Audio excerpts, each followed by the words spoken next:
Good evening students. तो आज जो हम लोग हमारा जो हाँ, सॉरी। तो आज जो हम लोग स्टार्ट कर रहे हैं वो है अ, हमारा जो पीवाई क्यूज का जो हमारा सीरीज चालू है, राइट।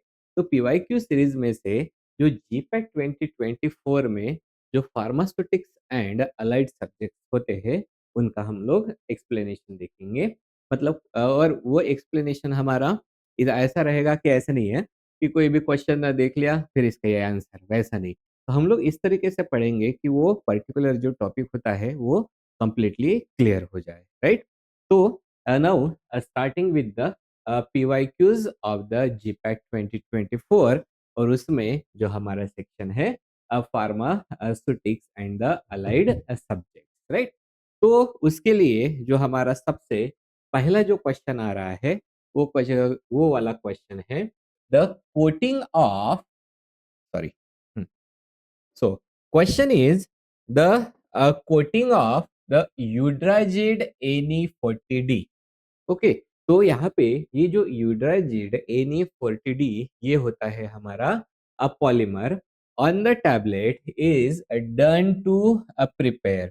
तो कौन से टाइप के टैबलेट बनाने के लिए हम लोग यहाँ पे टैबलेट की कोटिंग करते हैं बाय द यूड्राजिड Na40D से, राइट। तो buccal tablet, sublingual tablet, then CR means control release tablet and the यहाँ पे इमीडिएट रिलीज टैबलेट हो गया है, राइट। तो ऐसे कौन से टाइप के टैबलेट बनाने के लिए हम लोग यूट्राजिड एनी 40D का यहाँ पे कोटिंग करते हैं। तो ये क्वेश्चन जानने के लिए सबसे पहले हम लोगों को ये देखना पड़ेगा व्हाट इज द यूट्राजिड, राइट।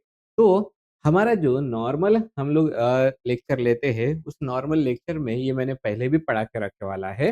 तो हम लोगों ने वो टाइम पे जो मॉडिफाइड रिलीज फिल्म कोटिंग था वहाँ वहीं से मैंने ये स्लाइड उठा के रखे वाला है। तो हम लोगों ने टैबलेट में भी जो हमारी फिल्म कोटिंग में भी मॉडिफाइड रिलीज फिल्म कोटिंग, और उसमें जो सस्टेन रिलीज या फिर कंट्रोल रिलीज फिल्म कोटिंग के लिए कौन से पॉलीमर्स यूज किए जाते हैं उनके बारे में हम लोगों ने रेगुलर लेक्चर में डिस्कस किया वाला है, राइट। तो आज हम लोग यहाँ पे यही डिस्कस करेंगे। right? कोई प्रॉब्लम तो नहीं आ रहा ना? हाँ। सो आज हम लोग यहाँ पे देख रहे हैं कि कौन से हमारे एग्जाम्पल्स है aqueous polymer dispersion for the sustain release film coating के लिए, राइट। तो उसके लिए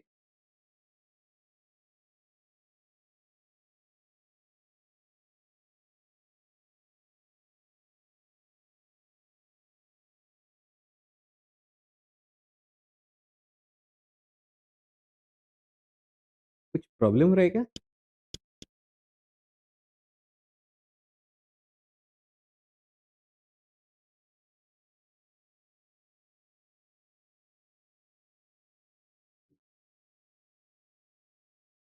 ओके। सो हमारा जो पहला क्वेश्चन था, coating of Eudragit NE 40D on the tablet is done to prepare. उसके लिए हम लोगों ने हमारे जो रेगुलर लेक्चर थे उसमें हम लोगों ने डिस्कस किया था the example of the aqueous polymeric dispersions जो कि हम लोग यूज करते हैं for the preparation of control release film coating के लिए। तो वहां पे हम लोगों ने बहुत सारे एग्जाम्पल्स देखे थे। फॉर एग्जाम्पल पहला था हमारा दैट इज श्योरलीज, ओके, पॉलीमर था उसमें इथिल सेल्यूलोज, राइट। फिर एक्वा कोट, उसमें भी पॉलीमर यूज किया जाता है दैट इज इथिल सेल्यूलोज। और फिर आते हैं हमारे Eudragit NE 30 and Eudragit RL 30, Eudragit RS 30, right.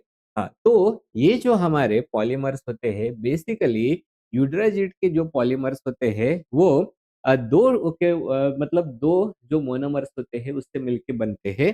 तो ये वाला कौन सा मोनोमर होंगे जिससे बनता है ये यूड्राजिड? तो होता है ethyl acrylate and the Mithil acrylate, right. और यहाँ पे जो 30 नाम होता है that indicates the solid dispersion कितना होता है, that indicates the solid dispersion. तो ये जो यूड्राजिड Ne30 है मतलब सारे यूड्राजिड किससे बने वाले हैं? Ethyl acrylate and the Mithil acrylate से, राइट। तो इनकी रेशो में बना होता है।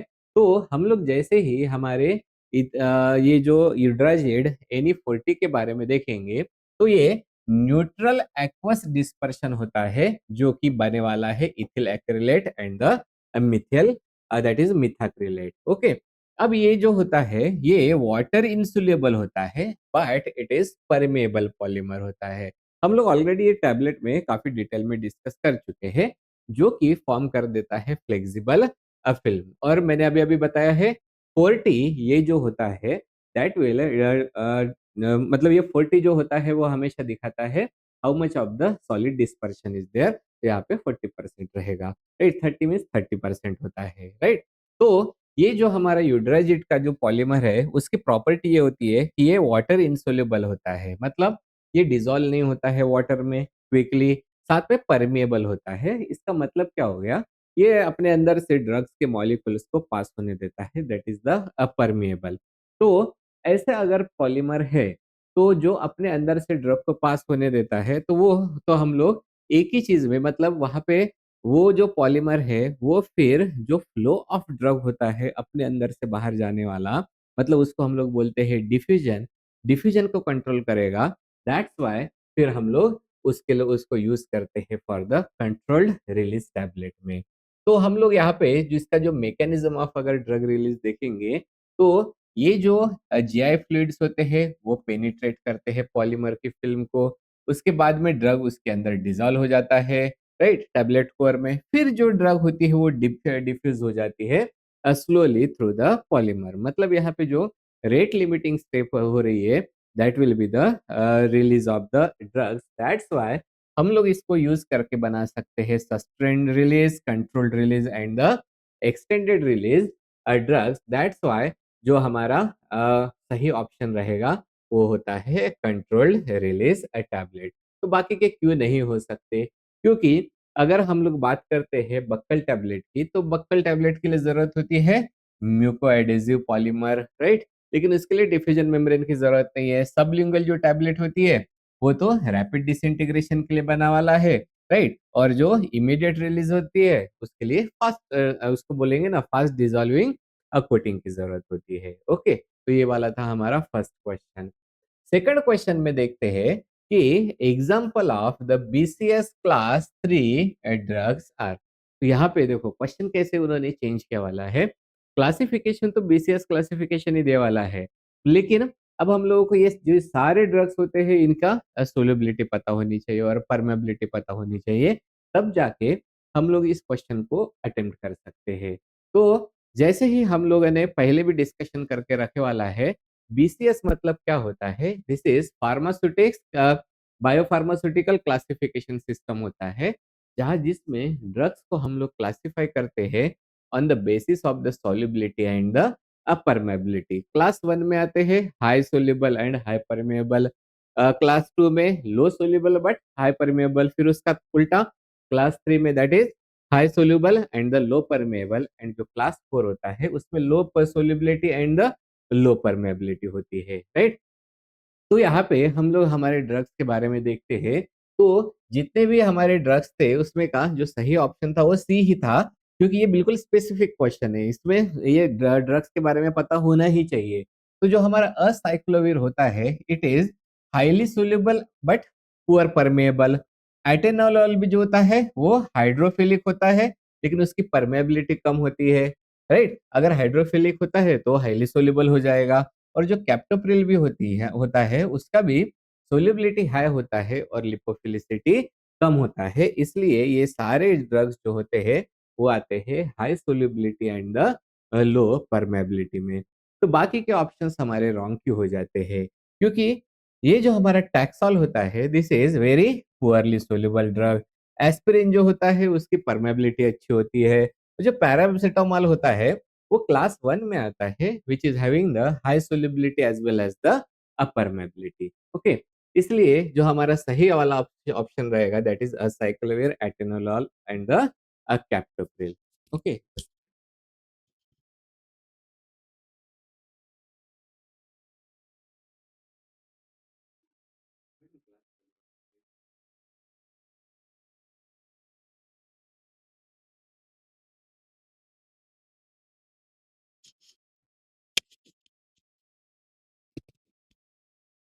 ओके, नाउ नेक्स्ट क्वेश्चन में जाते हैं और नेक्स्ट क्वेश्चन में हम लोग देखेंगे during the compression of the tablet the dwell time is right.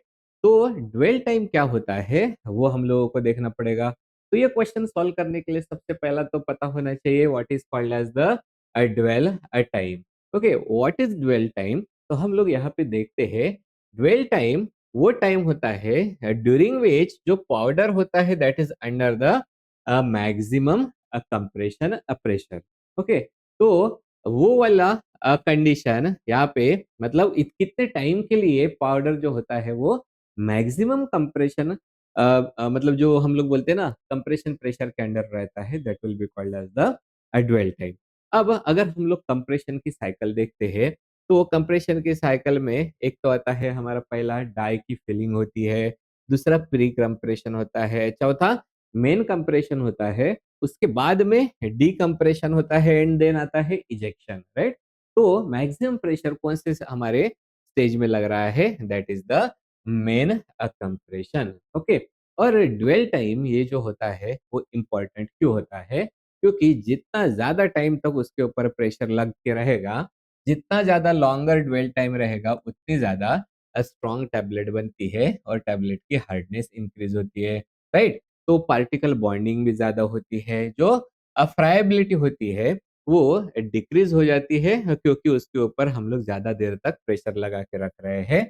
और जो कंपैक्शन बिहेवियर होता है यहाँ पे हम लोग देखेंगे ये जो कंपैक्शन बिहेवियर होता है वो क्रिटिकल रहता है जो कि प्लास्टिकली जो डिफॉर्मिंग सब्सटेंसेस होते होते हैं उसके लिए। इसलिए फिर अब यहाँ पे हम लोग ऑप्शन देखेंगे कि व्हाट इज ड्वेल टाइम।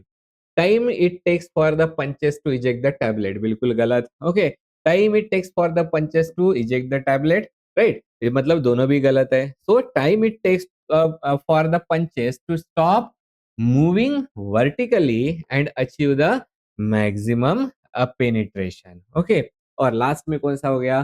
तो time it takes for the punches to punch the tablet. तो हम लोग यहाँ पे देखा था कि ड्वेल टाइम मतलब क्या था? टाइम जिसके कितने टाइम के लिए ये जो हमारा टैबलेट है वो अंडर मैक्सिमम कंप्रेशन प्रेशर होता है।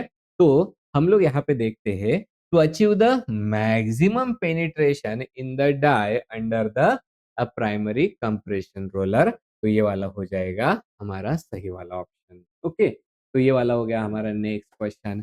उसके बाद में का जो क्वेश्चन होता है उसके बारे में अगर हम लोग डिस्कस करेंगे तो यहाँ पे आता है which of the following is not a method of solubility enhancement. तो सोल्यूबिलिटी इनहांसमेंट के कौन से मेथड होते हैं वो हम लोगों ने ऑलरेडी डिस्कस करके रखा है। अब यहाँ पे क्या दिया वाला है, इनमें से कौन सा जो मेथड है वो सोल्यूबिलिटी इनहांसमेंट मेथड नहीं होता है। तो हम लोगों ने जो सोल्यूबिलिटी वाला चैप्टर था उसमें देख के रखा था कि को सॉल्वेंसी जो होता है वो भी सोल्युबिलिटी इन्हांसमेंट के लिए होता है। बाय द क्रिस्टलाइजेशन का मतलब क्या होता है कि ये जो सॉल्यूशन रहता है उसमें से जो सॉलिड बनने की प्रोसेस को क्रिस्टलाइजेशन बोलते हैं। मतलब वहां पे प्रेसिपिटेट फॉर्म हो रहा है ना कि सोल्यूबलाइजेशन हो रहा है। तो ये तो पहला वाला तो गलत ही हो गया है राइट। उसके बाद में को सॉल्वेंसी ये सोल्यूबिलिटी करता है, हाइड्रोट्रॉपी से भी सोल्यूबिलिटी होती है और सॉल्ट फॉर्मेशन भी से भी सोल्यूबिलिटी होती है। तो इनमें से कौन सा ऐसा वाला ऑप्शन है which is not the method, मतलब कौन सा मेथड नहीं है? तो क्रिस्टलाइजेशन जो होता है वो प्रेसिपिटेशन कॉज करता है, क्रिस्टलाइजेशन जो होता है वो सोल्युबिलिटी कॉज नहीं करता है राइट। तो हम लोग यहाँ पे देखते हैं कि को सॉल्वेंसी में क्या होता है, हम लोग सॉल्वेंट ऐड करते हैं for the increasing the solubility right. Hydrotropy में हाइड्रोट्रॉपिक एजेंट्स ऐड करेंगे ताकि सोल्युबिलिटी इंक्रीज होगी। सॉल्ट फॉर्मेशन में हम लोग अल्टर करते हैं आयनाइजेशन जिसकी वजह से फिर सोल्युबिलिटी जो होती है वो इंक्रीज हो जाती है। और क्रिस्टलाइजेशन क्यों होता है? क्योंकि क्रिस्टलाइजेशन ये एक प्यूरिफिकेशन या फिर सॉलिड फॉर्मेशन की प्रोसेस होती है जो कि सोल्युबिलिटी से टोटल डिफरेंट हो गया है राइट। तो टिपिकली यहाँ पे मोर स्टेबल क्रिस्टल्स फॉर्म होते हैं, सोल्युबिलिटी डिक्रीज होती है and this can reduce the dissolution rate. Okay, तो ये क्वेश्चन हो गया।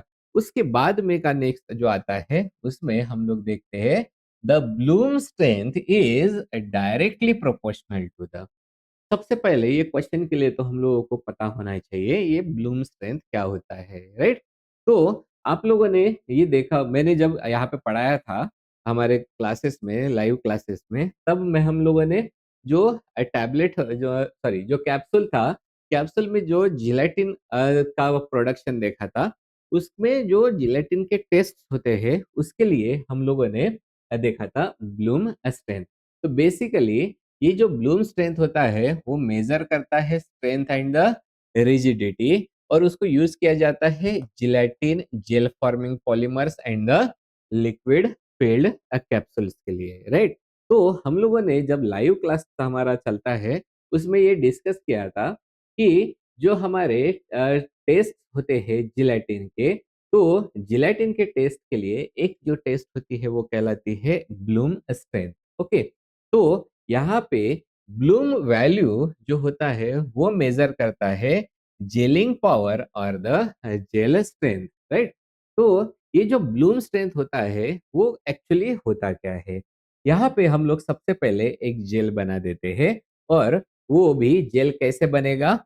6.67% वेट बाय वेट। ओके, तो यहाँ पे जो हमारा जेल रहेगा वो, या फिर हाँ, ये जो जेल रहेगा वो कितना रहेगा? 6.6% वेट बाय वेट जेल होता है। ओके, फिर हम लोग क्या करते हैं, ये जो हमारा जेल हो गया इसको हम लोग प्रेस करेंगे बाय द प्लंजर, ठीक है? तो ये जो प्लंजर से हम लोग उसको प्रेस करेंगे, लेकिन प्लंजर का जो हेड होता है उस हेड का हम लोगों ने डिटेल में उसको डिस्कस किया वाला है। ये 12.7 mm का डायमीटर होता है प्लंजर का। तो ये अगर प्लंजर यहाँ पे अगर हम लोगों ने रखा तो स्टार्टिंग में तो ये पेनिट्रेट नहीं करेगा। फिर हम लोग क्या करेंगे, इसके ऊपर जो लोड होता है वो इंक्रीज करते जाएंगे प्लंजर के ऊपर, मतलब वेट इंक्रीज करते जाएंगे। तो कुछ वेट होता है तो उसमें ये फिर जो जेल में पेनिट्रेट हो जाएगा, और उस स्टेटमेंट को, इस प्रोसेस को याद रखने का है। और फिर आता है हमारा the definition of the Bloom strength. What is the? It is load in the grams required. Okay. So what is Bloom strength? It is the load. Load कहाँ पे लगाया वाला है? On the a plunger. So load in the grams required. और क्यों require होता है वो भी देखते हैं।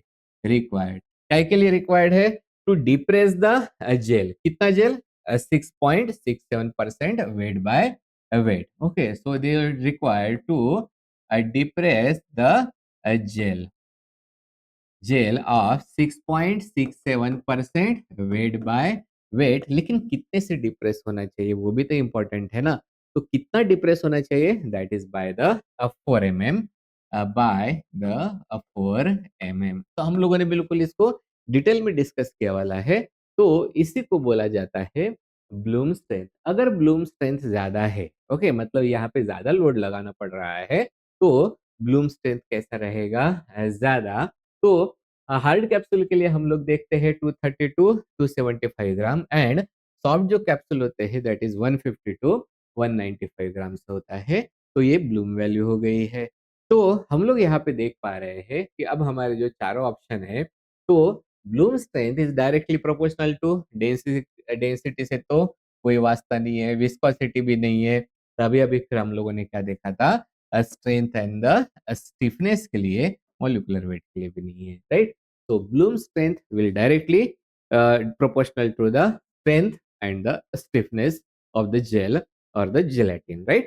तो ये है, ये हमारा क्वेश्चन हो चुका है। उसके बाद में नेक्स्ट जो क्वेश्चन आता है वो होता है size of the pilot plant batch, right? तो जो पायलट प्लांट होता है उसके बैच का साइज वो कितना होता है? तो उसके लिए सबसे पहले तो हम लोग ये देखना पड़ेगा ये पायलट प्लांट नाम की चीज क्या होती है, राइट? तो जो भी हम लोग रिसर्च करते हैं या फिर इन्वेंशन करते हैं वो होता है हमारा लेबोरेटरी स्केल में, राइट? और जो कमर्शियली जो प्रोड्यूस होता है उसको हम लोग बोलते हैं प्रोडक्शन स्केल, राइट? तो लेबोरेटरी स्केल से कहाँ तक पहुँचने का है, प्रोडक्शन स्केल तक पहुँचने के लिए जो इंटरमीडिएट स्केल होता है that is called as the pilot plant. तो बेसिकली अगर हम लोग देखेंगे पायलट प्लांट मतलब क्या होता है, ये इंटरमीडिएट होता है लेबोरेटरी स्केल से प्रोडक्शन स्केल में। फॉर एग्जांपल मैं आपको एग्जांपल देता हूँ कि अगर हम लोग कोई फर्मेंटेशन की मेथड डेवलप करते हैं या फिर कोई भी ड्रग्स का सिंथेसिस करते हैं, तब लेबोरेटरी में वो बिल्कुल स्मॉल क्वांटिटी में होता है और उसको डायरेक्टली हम लोग प्रोडक्शन लेवल पे बहुत ही लार्ज टन्स में हम लोग डायरेक्टली ट्रांसफर नहीं कर सकते हैं। उसके लिए फिर इस्टेब्लिश करना होता है pilot plant which is the intermediate scale between the laboratory and the production scale. तो उसमें होता क्या है बेसिकली, तो हम लोग उसको यूज़ करते हैं for the scale up studies के लिए, राइट? फिर प्रोसेस के ऑप्टिमाइज़ेशन के लिए क्योंकि जैसे-जैसे लार्ज अमाउंट होता जाएगा, वैसा-वैसा ही उसके जो कुछ पैरामीटर्स होते हैं वो चेंज होते जाएँगे। फिर इक्विपमेंट का इवैल्यूएशन, वैलिडेशन ट्रायल्स, राइट? तो हम लोग यहाँ पे देखते हैं कि हमारा जो स्टैंडर्ड फार्मास्यूटिकल गाइडलाइंस होते हैं, उसके अकॉर्डिंगली जो पायलट बैच होती है, राइट? तो पायलट बैच मतलब कितनी? लेबोरेटरी से तो बड़ी, लेकिन प्रोडक्शन स्केल से छोटी। तो पायलट प्लांट की बैच कितनी होनी चाहिए? तो ये जो हमारा प्रोडक्शन स्केल होता है, उसका 10% होना चाहिए। That means 10% of the production batch हाँ। तो हम लोग जितना प्रोडक्शन कह करना चाहते हैं, उसका 10% कौन-सा कहलाएगा? Pilot plant. अगर हम लोग 10% को लिखेंगे, तो कभी भी परसेंट को लिखते हैं, किसी भी परसेंट को, सो 10 डिवाइडेड बाय द 100 मतलब कितना होता है? This is the 1/10 of the production batch, right? तो यहाँ पे दूसरे वाले कौन-से वाले हो गए हैं? एक तो होता है प्रोडक्शन बैच, जो कि मैन्युफैक्चरिंग स्केल हो गया है और दूसरा होता है मार्केटिंग बैच, ये मैन्युफैक्चरिंग नहीं है, तो हम लोग जो पायलट प्लांट होता है, that is according to the manufacturing. इसलिए हम लोग क्या देखेंगे कि यहाँ पे कौन-सा वाला आता है 10%, 10% मतलब ये कितना हो गया है हमारा 1/10 हो गया। अगर 1/10 आ रहा है तो और 1/10 भी कौन-सा मार्केटिंग वाला नहीं है, कौन-सा वाला है हमारा प्रोडक्शन बैच वाला। इसलिए size of pilot plant batch is the 1/10 of the production batch. Okay, ये हो गया। नेक्स्ट जो हमारा क्वेश्चन आता है, ये वाला क्वेश्चन है the nitrostat is example of nitro जैसा ही नाम आता है दिमाग में फटक से पहले ना एक आना चाहिए that is the nitroglycerine, right? Nitro क्योंकि दूसरा नाइट्रो के नाम से हमारा ज्यादा कुछ बनता भी नहीं है, तो पहला कौन सा आता है नाम नाइट्रोग्लिसरीन, और ये जो हमारे नाइट्रोग्लिसरीन होता है उसको हम लोग यूज करते हैं in case of the angina pectoris, right?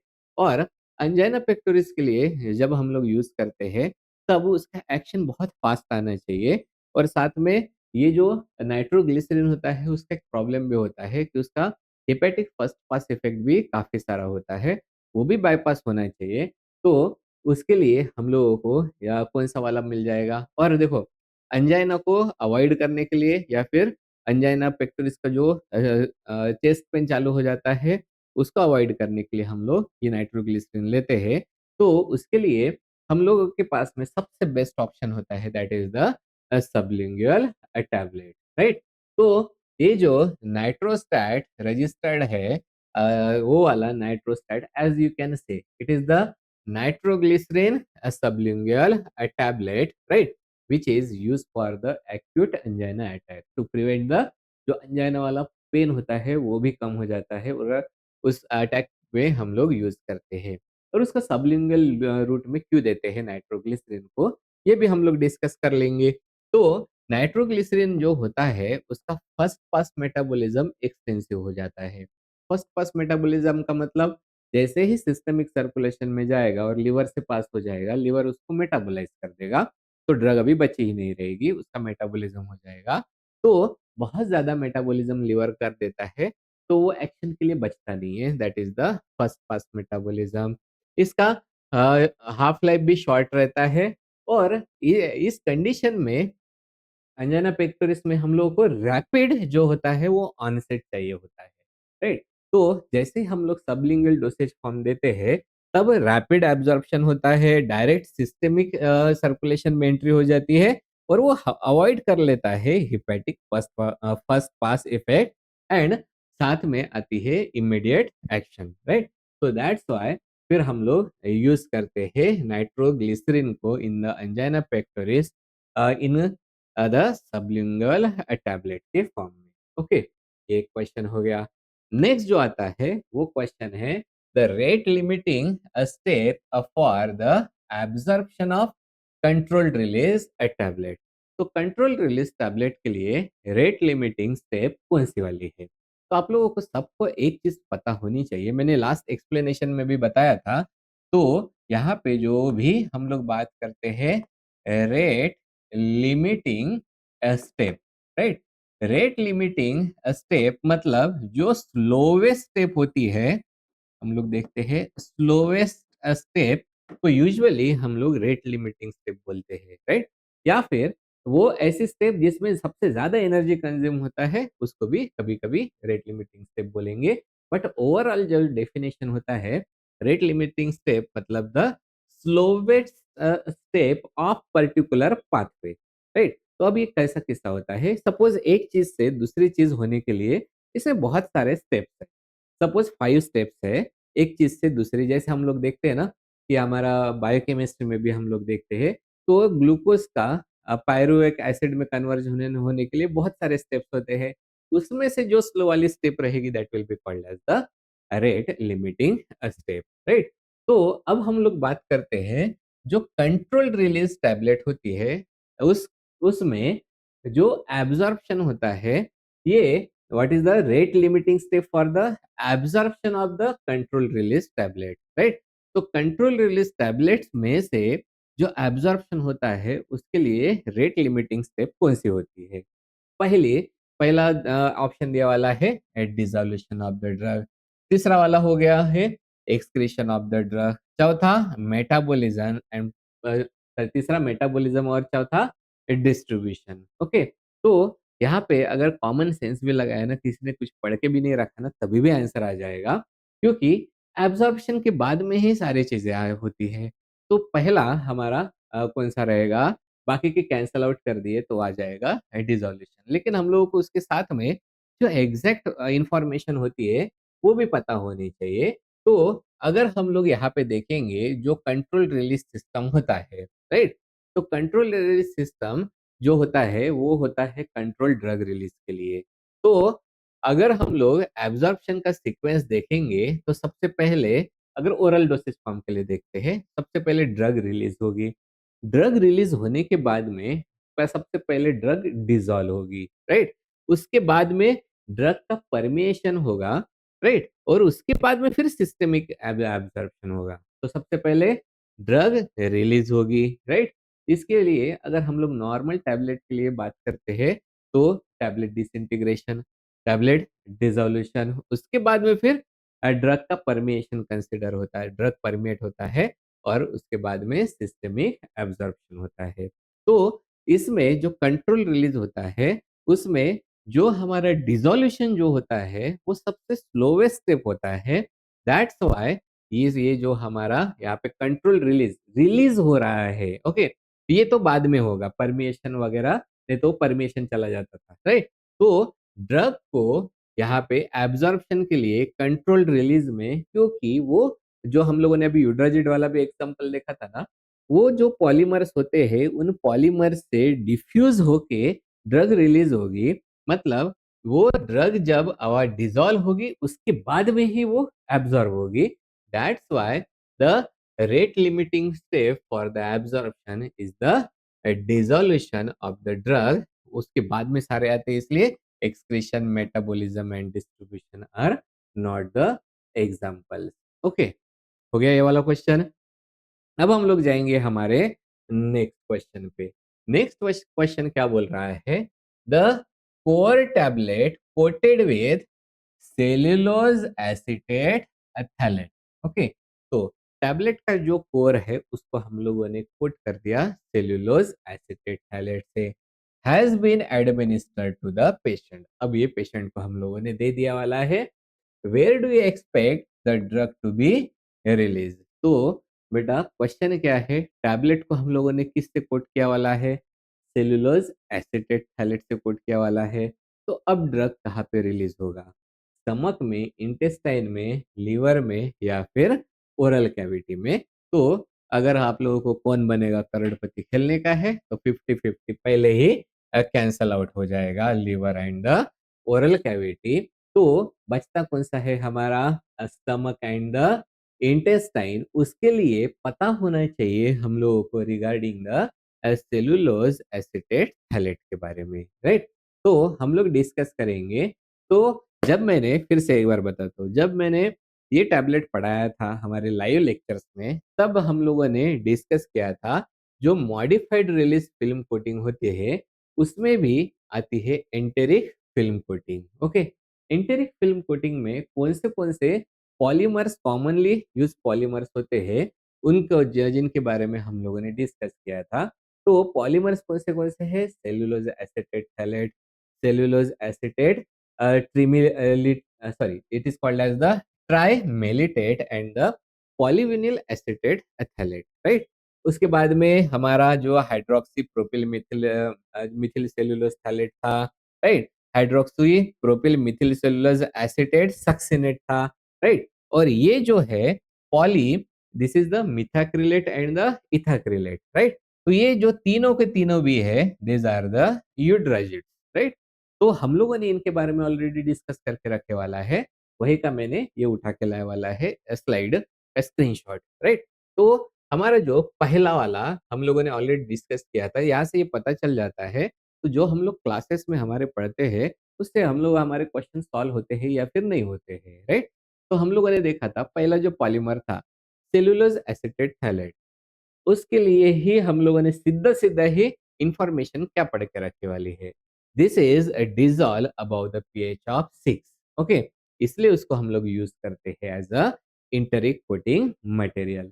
तो आपको मैं ये भी बता के रख देता हूँ, मेडफार्मा में हम लोग जो पढ़ते हैं, वो हम लोग जो सुटिक्स वाला पार्ट पढ़ते हैं, वो होते हैं लैकमन के जो 3 हमारे टैबलेट के जिसको बोलते हैं ना वॉल्यूम्स है, वहां से हम लोग पढ़ते हैं। इसलिए हम लोगों ने ये डिटेल में डिस्कशन करके रखा है पहले से ही कि सेलुलोज एसिटेट थैलेट जो होता है वो डिजॉल्व होता है about the pH of the 6। उसको यूज किया जाता है इसलिए as a enteric coating material. अब आ ही गए हैं तो हम लोग बाकी के भी बारे में डिस्कस कर लेते हैं। तो यहाँ पे दूसरा वाला जो होता है वो होता है PVAP, that is the polyvinyl acetate phthalate.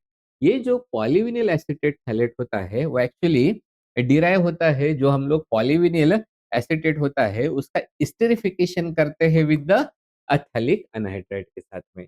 तो इसलिए मैंने पढ़ाते वक्त यहाँ पे लिख के रखा था, जो पॉलीविनिल एसिटेट होता है वे द एथेलिक अनहाइड्राइड, तो उससे मिलके बनता है पीवीएपी। ओके, नेक्स्ट जो हमारा था hydroxy propyl methyl cellulose phthalate. Okay, इसको भी कैसे बनाया जाता है? By the combine the hydroxy propyl methyl cellulose with the phthalic anhydride. और उसके दोनों अलग अलग ग्रेड्स भी होते हैं, HP50, HP55, HP55 0.5, और ये जो होते हैं वो डिजॉल्व होते हैं at the lower pH range. Okay, that is around the 5 to 5.5 में होते हैं, राइट? तो ऐसे हम मैंने कुछ ही इंफॉर्मेशन यहाँ पे ऐड करके रखी, और इनके बारे में पहले ही क्वेश्चन में हुआ था, मिथाक्रिलेट एंड द इथाक्रिलेट। तो ये वाले होते हैं हमारे यूट्राइजिड्स, राइट? तो ये तो यहाँ पे देखने के बाद में हम लोगों को क्या पता चला था, ये जो हमारा सेलुलोज एसिटेट थैलेट होता है उसको हम लोग यूज करते हैं for the enteric coating of the polymer. मतलब जहाँ पे और जो डिजॉल्व कब होता है? About the 6, right? इसलिए ये जो है वो इनसोल्यूबल रहेगा एसिडिक पीएच में और सोल्यूबल हो जाएगा इन द अल्कलाइन पीएच में, क्योंकि उसकी प्रॉपर्टी है।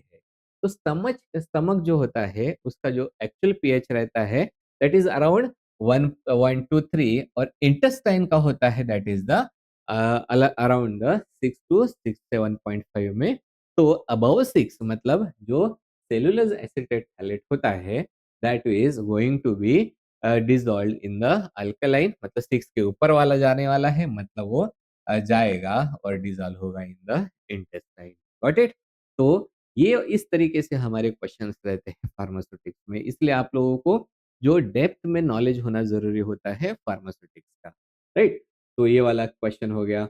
उसके बाद में हम लोग देखेंगे which of the following protective colloid has high gold number.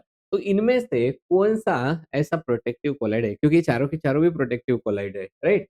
जैसे ट्रागाकांत हो गया, एल्बुमिन हो गया, अकाशिया हो गया एंड द जिलेटिन हो गया। All these are the protective colloid, और प्रोटेक्टिव कोलाइड की स्ट्रेंथ जो होती है, वो डिटरमाइन करने के लिए हमारे पास में क्वांटिटी होती है जिसका नाम होता है गोल्ड नंबर। तो हम लोगों ने हमारे रेगुलर क्लासेस में पहले भी पढ़ के रखे वाला है what is the gold number, तो मैं आपको वहीं से लेके यहाँ पे डिस्कस करके बता देता हूँ।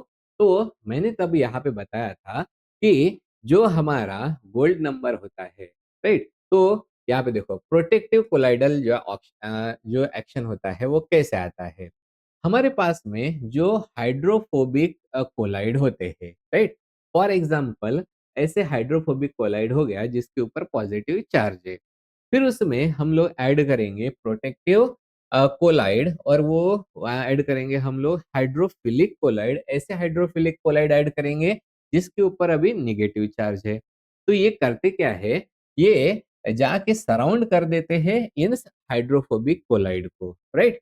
तो सीधा सीधा उसको हम लोग क्या बोलेंगे, ये जो हाइड्रोफिलिक कोलाइड होते हैं देज विल गेट एडसॉर्ब ऑन द हमारा हाइड्रोफोबिक कोलाइड के ऊपर, जिसके वजह से अब ये जो होता है वो स्टेबल हो जाएगा और इसका कोई भी कोagulation नहीं होता है, राइट? अब याद रखना हम लोगों ने क्या ऐड किया, द हाइड्रोफिलिक कोलाइड। काय के लिए ऐड किया, ताकि कोagulation ना हो और ये प्रोटेक्ट हो। तो प्रोटेक्ट कौन कर रहा है, ये जो हमारा हाइड्रोफिलिक कोलाइड होता है वो प्रोटेक्ट कर रहा है। Got it? तो इस प्रोटेक्ट करने की प्रॉपर्टी को हम लोग बोलते हैं the protective colloidal action, right? तो हम लोगों ने यहाँ पे जैसे देखा है कि प्रोटेक्टिव कोलाइड्स होती है। अब इनकी स्ट्रेंथ के बारे में बात करते हैं। कुछ प्रोटेक्टिव कोलाइड्स ऐसे होते हैं जो कम स्ट्रेंथ में भी इसको प्रोटेक्ट कर लेंगे हाइड्रोफोबिक कोलाइड्स को, ओके? और कुछ कोलाइड्स होते हैं वो मतलब जैसे होते हैं ना कि अगर 5-6 तगड़े सैनिक है तो वो काफ़ी लोगों को साथ में झगड़ा कर लेंगे, राइट? लेकिन अगर को बहुत ही दुबले-पतले सारे वाले सैनिक है तो ज़्यादा लगेंगे, वैसा ही सेम एक्शन है, राइट? तो हम लोग क्या देख रहे हैं, ये जो प्रोटेक्टिव जो मतलब प्रोटेक्ट करने की जो प्रॉपर्टी अगर कम कॉन्संट्रेशन में ये प्रोटेक्ट कर रहा है, तो ज़्यादा स्ट्रेंथ हो गई, प्रोटेक्टिव एक्शन ज़्यादा हो गई। लेकिन प्रोटेक्ट करने के लिए ज़्यादा लग रहा है मतलब प्रोटेक्टिव एक्शन जो होती है वो कम हो गई। तो वो डिटरमाइन करने के लिए जो कॉन्सेप्ट होता है that is the gold number. मैं आपको अच्छे से बता देता हूँ ये गोल्ड नंबर होता क्या है। सबसे पहले हम लोगों ने यहाँ पे जो गोल्ड सोल लिया, गोल्ड सोल मतलब गोल्ड का कोलाइड लिया, राइट? अब ये जो गोल्ड का कोलाइड होता है उसका नेचर होता है हाइड्रोफोबिक नेचर। हम लोगों ने मिड फार्मा में के लाइव क्लासेस में इसको ऑलरेडी पढ़ चुके हैं। बस आप लोगों को फिर से एक बार बता देता हूँ। पहले क्या बनाया, गोल्ड का सोल बनाया that is the gold colloid. Nature क्या है, हाइड्रोफोबिक इन नेचर। अब अगर हम लोग इसमें 1 ml ऑफ 10% NaCl ऐड कर देते हैं, मतलब क्या ऐड कर रहे हैं हम लोग, सॉल्ट ऐड कर रहे हैं, तो वो क्या कर देगा, यहाँ जो गोल्ड का जो कोलाइड है उसका कोएगुलेशन कर देगा, राइट? क्या बोला, फिर से एक बार अच्छे से ध्यान देना। पहले कौन है, गोल्ड का कोलाइड है, राइट? नेचर क्या है, हाइड्रोफोबिक। इसमें अगर हम लोग 1 ml 10% NaCl ऐड कर देते हैं तो वो कोआगुलेट कर देता है। मतलब हम लोगों ने क्या ऐड किया है यहाँ पे, इलेक्ट्रोलाइट ऐड किया। इलेक्ट्रोलाइट एडिशन की वजह से अब ये इसका कोआगुलेशन हो जाएगा, मतलब अब ये अनस्टेबल हो चुका है। पहले जो है इसका कलर अलग था, बाद में इसका जो कलर है वो चेंज हो गया। अब हम लोग कलर से ज़्यादा मतलब नहीं होगा। हम लोग क्या देख रहे हैं, पहले जो ये हमारा हाइड्रोफोबिक कोलाइड था, उसमें इलेक्ट्रोलाइट ऐड करने के बाद में कितना इलेक्ट्रोलाइट ऐड किया, 1 ml ऑफ 10% NaCl, तो वो कोआगुलेट हो गया। तो हम लोगों ने अभी-अभी क्या देखा, हाइड्रोफोबिक को प्रोटेक्ट करने के लिए हम लोग उसमें ऐड करते हैं हमारे प्रोटेक्टिव कोलाइड ऐड करते हैं। तो कितना amount of protective colloid add करना पड़ेगा कि ये इलेक्ट्रोलाइट ऐड करने के बाद में भी उसका कोएगुलेशन ना हो? That amount of protective colloid is called as the gold number. Okay, समझ में आ गया? तो ये इलेक्ट्रोलाइट है, वो हाइड्रोफोबिक कोलाइड का कोएगुलेशन कर देता है। ये प्रोसेस रोकने के लिए, मतलब हाइड्रोफोबिक कोलाइड को प्रोटेक्ट करने के लिए हम लोग ऐड करेंगे protective colloid. So amount of protective colloid required to prevent the coagulation of this gold soul is called as the gold number। तो अगर हम लोग गोल्ड नंबर के बारे में बात करते हैं, जिलेटिन का जो गोल्ड नंबर होता है वो बहुत कम होता है, दैट इज 0.005 टू 0.01। ओके, इसका मतलब क्या हो गया है, ये जो जिलेटिन है वो बहुत ही कम अमाउंट में भी प्रोटेक्ट कर लेता है गोल्ड के हाइड्रोफोबिक कोलाइड को। एल्ब्यूमिन का कितना होता है, 0.1 का gold number. Acacia 0.1 to 0.2। Sodium oleate 1 to 5, right. और जो सॉरी 1.5, और ये हमारा जो ट्रागाकांत होता है उसका होता है 2। मतलब अगर हम लोग देखेंगे तो lower the gold number the better is the protective action. Okay, ये डेफिनेशन तो मैंने अभी अभी बता दिया है। और हायर द गोल्ड नंबर मतलब poor the protective action, that means large number of protective colloid is required. क्योंकि अगर गोल्ड नंबर कम है मतलब हम लोग क्या बोल रहे हैं, वेरी लिटर कोलाइड कोलाइड जो होता है वो स्टेबलाइज कर देता है गोल्ड के सोल को। That's why this are the strong protector, right. और ट्रागाकांत का जो हमारा गोल्ड नंबर था वो कितना था, 2 का था। इसका मतलब क्या हो गया, ट्रागाकांत की लार्ज क्वांटिटी रिक्वायर्ड रहेगी to stabilize the gold sol. तो इसलिए हम लोगों ने ये यहाँ पे जो हमारा सही ऑप्शन है, तो प्रोटेक्टिव गोलाइड का हाई गोल्ड नंबर कौन सा हो गया है, दैट इज द ट्रागाकांत। तो आप लोगों को ये भी अभी समझ में आया होगा कि एग्जैक्टली गोल्ड सोल मतलब क्या होता है, राइट। सॉरी, गोल्ड नंबर मतलब क्या होता है। तो हमारा जो गोल्ड का कोलाइड बने वाला होता है उसमें इलेक्ट्रोलाइट ऐड किए तो वो कोआगुलेट हो जाता है। और कौन सा इलेक्ट्रोलाइट, 1 ml ऑफ 10% NaCl। वो रोकने के लिए कितना हम लोगों को प्रोटेक्टिव कोलाइड ऐड करना पड़ेगा, that is called as the gold number. Okay, इसके बाद में जो हमारा नेक्स्ट क्वेश्चन आता है वो होता है, which of the following meals is based on mechanism of impact and the attrition for the size reduction. तो हम लोगों ने, सॉरी, दिखाई नहीं दे रहा है, प्रॉब्लम हुआ? ओके, हाँ, वापस आ चुका है। ओके, तो now again repeat for the, हाँ आ चुका है बेटा। हाँ, good. So which of the following meals is based on the mechanism of impact and the attrition for the size reduction, right? तो हम लोगों ने साइज रिडक्शन में इसके बारे में भी डिस्कस करके रखे वाला है। तो मैं वहीं से बता देता हूँ कि क्या पढ़ के रखा था, कि जो साइज रिडक्शन के प्रिंसिपल्स में आते हैं उसमें जो हमारा सबसे पहला होता है that is the cutting. Okay, मैं आप लोगों को दिखाई देता हूँ कि साइज रिडक्शन के जो प्रिंसिपल होते हैं, साइज रिडक्शन के प्रिंसिपल में कौन सा आ गया है, एक तो होता है कटिंग, जिसमें मटेरियल को कट किया जाता है using the sharp blade, example cutter mill. दूसरा मैकेनिज्म होता है साइज रिडक्शन का या फिर प्रिंसिपल होता है, दैट इज द कंप्रेशन, जिसमें जो मटेरियल होते हैं उनको क्रश किया जाता है by the rollers under the by using the pressure. तो उसमें आता है हमारा रोलर मिल। इम्पैक्ट मतलब यहाँ पे जो हाई स्पीड कोलिजन होगा या फिर हैमर एक्शन से पार्टिकल का ब्रेक होगा, जैसे हैमर मिल हो गया, राइट। और उसी में आता है फिर हमारा फ्लूइड एनर्जी मिल। और एट्रिशन जो होता है, इसमें मटेरियल को हम लोग का जो साइज होता है वो रिड्यूस होता है by the rubbing action between of the two mill, sorry, between the two surfaces. इसमें आता है हमारा फ्लूइड एनर्जी मिल। मतलब ऐसा नहीं है कि कोई भी जो मिल होती है उसमें एक से ज्यादा जो मैकेनिज्म्स है या फिर प्रिंसिपल होते हैं वो एक्ट कर सकते हैं। तो फॉर एग्जांपल अगर हम लोग हमारे इक्विपमेंट के बारे में बात करेंगे, तो हैमर मिल होती है, उसमें जो मैकेनिज्म होता है वो होता है इम्पैक्ट, राइट? रोलर मिल के लिए एट्रिशन भी होगा एंड कंप्रेशन भी होगा। कोलाइडल मिल के लिए इम्पैक्ट होगा एंड द एट्रिशन।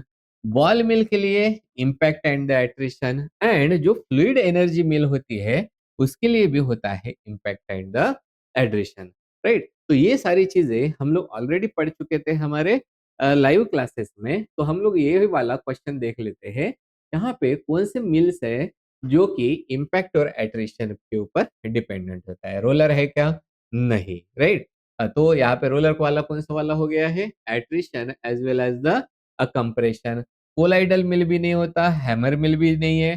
तो इम्पैक्ट और एट्रिशन दोनों भी कौन से वाले होता है? That is in the fluid energy mill. Okay, ये वाला हो गया।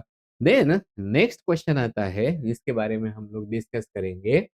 Which of the following type of viscometer is used for the measurement of viscosity of the Newtonian fluid, right? तो इसके लिए आप लोगों को सबसे पहले तो ये पता होना चाहिए ये Newtonian and non Newtonian fluid क्या होते हैं। फिर से मैं बार बार वही बता रहा हूँ, हम लोग जो ऑलरेडी पढ़ चुके हैं वही से मैं आप लोगों को निकाल निकाल के बता रहा हूँ। मतलब मैं आपको ये बताने की कोशिश करता हूँ कि जो हम लोग यहाँ पे ऑलरेडी पढ़े वाले उसके ऊपर से ही यहाँ पे क्वेश्चन बन रहे हैं। ओके, फॉर एग्जाम्पल अगर हम लोग फ्लूइड प्रॉपर्टीज देखेंगे, तो फ्लूइड प्रॉपर्टीज में जो विस्कोमीटर यूज करना होता है उसके लिए हमारे पास में पहले तो हम लोगों को देखना पड़ता है ये न्यूटनियन फ्लो क्या होगा और नॉन न्यूटनियन फ्लो क्या होता है। जो हमारा न्यूटनियन फ्लो होता है, न्यूटनियन फ्लो वो न्यूटन का डायरेक्टली हम लोग जो बोलते हैं ना लॉ फॉलो करता है, Newton law of the viscous, जिसको बोलते हैं ना viscous force, right? So that will be depending upon the it is applicable only for the laminar type of the flow or the streamline type of flow, जिसमें हम लोग viscous force का formula लेते हैं। Viscous force is equal to eta multiplied by the जो हमारा area multiplied by velocity gradient, right? तो अभी फिलहाल में इसको छोड़ देते हैं। सिलेक्शन ऑफ विस्कोमीटर जो होता है वो होता है न्यूटनियन फ्लो के लिए हम लोग यूज करते हैं सिंगल पॉइंट विस्कोमीटर, राइट? तो सिंगल पॉइंट विस्कोमीटर मतलब यहाँ पे at a single rate of share जहाँ पे one point of the curve मिलेगा। उसके लिए जो इक्विपमेंट्स होते हैं वो होते हैं Ostwald viscometer, falling sphere viscometer, right? और जो non Newtonian flow flow type के फ्लो होते हैं उसके लिए हम लोग यूज करते हैं मल्टी पॉइंट विस्कोमीटर्स। और उसमें आते हैं हमारे cup and bob and the cone and plate type of the viscometer. Okay, अब हम लोग यहाँ पे देखेंगे तो हमारा जो न्यूटोनियन फ्लूइड होते हैं, न्यूटोनियन फ्लूइड में विस्कोसिटी जो होती है वो कांस्टेंट होती है और न्यूटोनियन फ्लूइड फ्लूइड जो होते हैं वो इंडिपेंडेंट होते हैं शेयर रेट से, राइट? फॉर एग्जांपल वाटर हो गया, अल्कोहल हो गया एंड द डाइल्यूट सॉल्यूशंस हो गए। तो हम लोग यहाँ पे क्वेश्चन में क्या देख रहे हैं? Which type of viscometer is use for the Newtonian fluid के लिए। न्यूटोनियन फ्लूइड के लिए हम लोगों को जो है वो ये पता होना चाहिए न्यूटोनियन फ्लूइड के लिए कौन से Oswald and the falling sphere. Non Newtonian के लिए cup and Bob, cone end plate, right? तो हम लोग यहाँ पे कौन सा वाला देखते हैं? पिक्नोमीटर तो नहीं आता, cup and Bob non Newtonian के लिए है, ओसवाल्ड हो गया और ब्रुकफील्ड भी जो होता है वो नॉन न्यूटनियन के लिए हम लोग यूज करते हैं। तो सही वाला कौन सा आता है? That is the Oswald viscometer, right? तो ये जो ओसवाल्ड विस्कोमीटर है जिसको हम लोगों ने ऑलरेडी लैब में यूज भी किए वाले हैं, तो ये वर्क करता है on the principle of the capillary flow के प्रिंसिपल से। आप लोगों ने देखा होगा ओसवाल्ड विस्कोमीटर को छोड़ देते हैं, बाद में कितना टाइम लगता है वो हम लोग देखते हैं। तो यहाँ पे हम लोग मेजर करते हैं what is the time required, right? So, what is time required for liquid to flow between the two marks? ये मेजर किया जाता है और इसलिए हम लोग ये न्यूटनियन फ्लूइड के लिए ये वाला यूज करेंगे, that is the Oswald viscometer, right? और तो बाकी के cup and Bob non non Newtonian के लिए पिक्नोमीटर होता है, उसको यूज किया जाता है for the measurement of the density और जो ब्रुकफील्ड विस्कोमीटर होता है उसको भी हम लोग यूज करते हैं for the non Newtonian fluid के मेजरमेंट के लिए। ओके, तो इस तरीके से ये हमारा फिर सही ऑप्शन हो जाता है, वो हो गया ओसवाल्ड विस्कोमीटर। राइट, तो आज के लिए हम लोग यहाँ पे रुक जाते हैं। तो आप लोगों को यहाँ से क्या पता चला कि जब भी हम लोग एक्सप्लेनेशन देखेंगे, मतलब आपका कोई भी जीपेट का पेपर रहेगा जिसका एक्सप्लेनेशन रहेगा, तो सिर्फ सही ऑप्शन क्या है वही नहीं देखना है आप लोगों को। आप लोगों को एक्चुअली देखना क्या होता है कि चारों के चारों ऑप्शन क्या है, उसके पीछे का सबसे पहले तो सॉल्व करने का तरीका क्या होता है। कोई भी क्वेश्चन का क्वेश्चन आया, कौन से सब्जेक्ट से है, सब्जेक्ट में कौन से चैप्टर से है, जो कौन से चैप्टर से कौन से कॉन्सेप्ट से है, ओके, वो पहले सबसे पहले क्लियर होना चाहिए। वैसे फार्माकोलॉजी का भी जब आएगा तब मैं आपको बता दूंगा कौन से सब्जेक्ट से है, कौन से सेक्शन से है, कौन से क्लासिफिकेशन में चला जाएगा, तो आपका आधे से ज्यादा जो क्वेश्चन होता है वो सॉल्व हो जाता है। राइट, तो इस तरीके से हमारा एक्सप्लेनेशन सीरीज जो है वो आगे चलते जाएगा, और जो रिमेनिंग फार्मास्यूटिक्स के क्वेश्चन होंगे वो हम लोग डिस्कस करेंगे in the next lecture. Okay, so this is all for today. Thank you.